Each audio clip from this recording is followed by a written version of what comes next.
An alternative to heavy garden hoses is this type of hose that has a woven nylon or polyester outside layer. You can see some of the fibers here sticking out at the end where it was cut.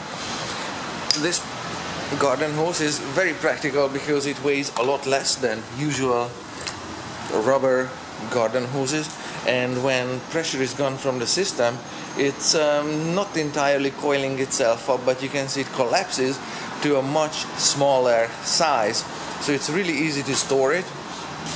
Once the pressure goes from it, like so, you can see it's curling up.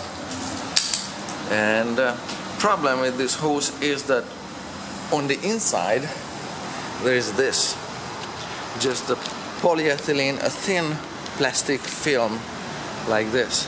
So this is containing the water at high pressure, and the woven material on the outside is just providing protection against abrasion. I have some chunks of it here, and of course the reason why it's in chunks, this is $80 for I don't know, 50 feet of hose or whatever it is, and the rest of it will also coil up like the front started coiling itself up once the hose is empty of water. So it's a great weight saving and space saving idea, but if the integrity of this plastic is compromised, if the seam on this plastic bursts, or there are small holes that develop in it, it doesn't quite have a seam, but you see it lays flat, so it has some flat edge to it. If it bursts along the flat edge, it's gonna be leaking at multiple points without the outside being damaged.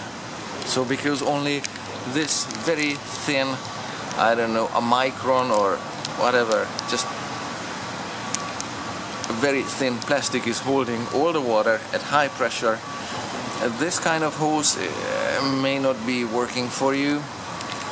Repairing it is really problematic.